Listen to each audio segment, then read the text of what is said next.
اگر مسلمانوں کے ہاتھ سے خدا کی رسی چھوٹ گئی تو ان کی قوم کا شیرازہ بکھر جائے گا۔ اقبال نے اسلامی قانون کی اثر نو تشریح کے لیے اجتہاد کی ضرورت پر بار بار اصرار کرتے تھے۔ اجتہاد کے مسئلے میں ان کی دلچسپی 1904 سے ثابت ہے، کیونکہ ان کے نزدیک ملت اسلام کی تعمیر اسلامی قانون کی تفسیر نو کے بغیر ممکن نہ تھی۔ علامہ اقبال کے نزدیک اسلام کی تعمیر اسلامی قانون کی تفسیر نو کے بغیر ممکن نہ تھی۔ اقبال کے عقیدے کے مطابق اسلام کا تصور حیات متحرک تھا، اس لیے ان کی نگاہ میں ایسے قدامت پسند علماء کی کوئی وقت نہ تھی جن کا تصور حیات اسلامی جامد تھا۔ خودی ایک ایسی چیز ہے جو افراد اور قوم کی زندگی کی ضامن اور انسان کو بلند ترین مادی اور روحانی درجات پہ پہنچانے کی کفیل ہے۔ حافظ محمد اسلم نے ایک غیر جانبدار کی حیثیت سے بحث میں حصہ لیا۔ انہوں نے اپنے مضمون میں لکھا کہ اقبال نے مثنوی میں حافظ کے متعلق جو کچھ تحریر کیا وہ اگر نہ لکھتے تو بہتر تھا، لیکن حافظ کے متعلق ایسی آراء کا اظہار پہلے بھی ہوتا رہا ہے، بلکہ ایک جماعت نے تو ان کا جنازہ پڑھنے سے بھی انکار کر دیا تھا، اور اورنگزیب عالمگیر نے دیوان حافظ پڑھنے پر قدغن لگا رکھی تھی۔ نیز حالی نے حیات سعدی میں لکھا ہے کہ حافظ کی غزل محافل میں زیادہ گائی جاتی ہے، گو اکثر سامعین ان کے مضامین میں سے واقف نہیں۔ حافظ کی غزل سے سامعین کے دلوں میں دنیا کی بے ثباتی، توکل اور قناعت کا خیال پیدا ہوتا ہے، اور اوباش لوگوں کو بے فکری، عاقبت ناندیشی، عشق بازی، بدنامی اور رسوائی کی ترغیب ہوتی ہے۔ قوم کی موجودہ حالات میں یہ دونوں تاثیریں اس کے لیے مضر ہیں۔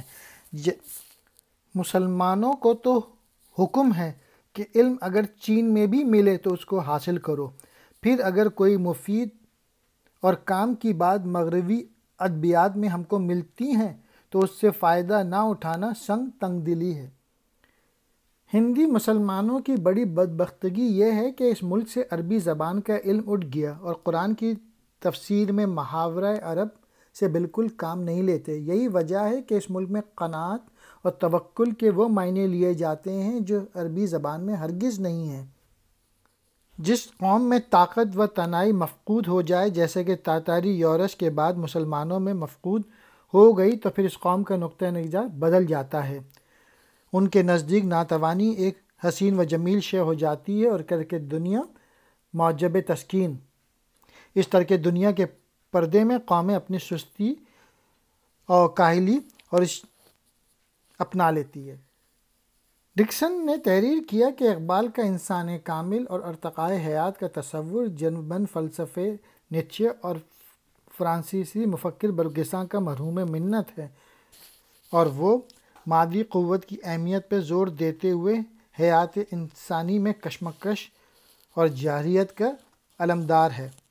اقبال نے اس کا جواب ڈکسن کے نام ایک طویل خط کے ذریعے جنوری 1928 میں دیا، جس میں تحریر کیا: وہ انسان کامل کے متعلق میرے تخیل کو صحیح طور پہ نہیں سمجھ سکے۔ میں نے آج سے تقریباً 20 سال قبل انسان کامل کے عقیدے پر قلم اٹھایا تھا، اور اس زمانے میں نہ تو نیچے کے عقائد کا میرے کانوں تک پہنچے، نہ اس کی کتب میری نظروں سے گزری تھیں۔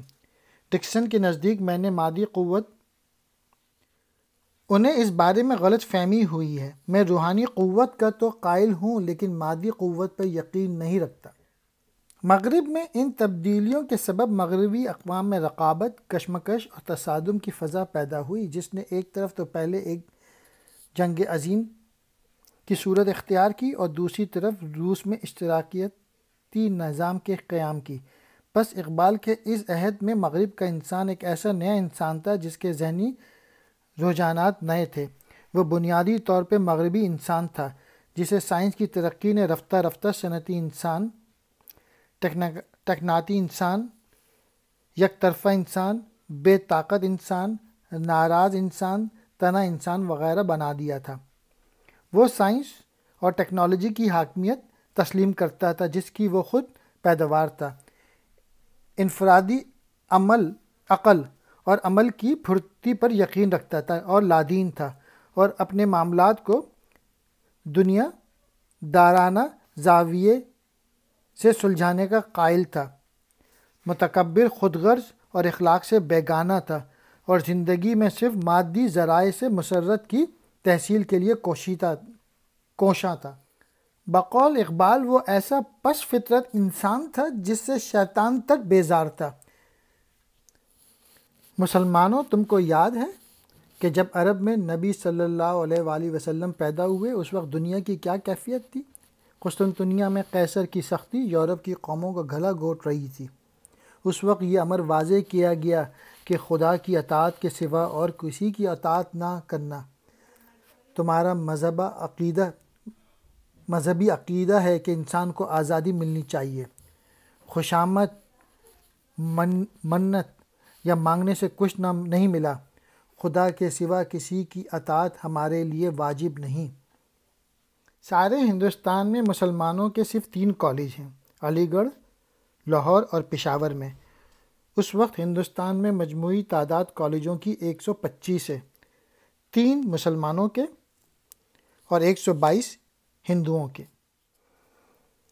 اپنی بہن کریم بی بی کو ایک خط 8 دسمبر 1919 میں تحریر کرتے ہیں: میرا عقیدہ بھی یہی ہے کہ اللہ تعالیٰ مسلمانوں کو نئی زندگی عطا فرمائے گا، اور جس قوم نے آج تک اس کے دین کی حفاظت کی ہے اس کو ذلیل و رسوا نہ کرے گا۔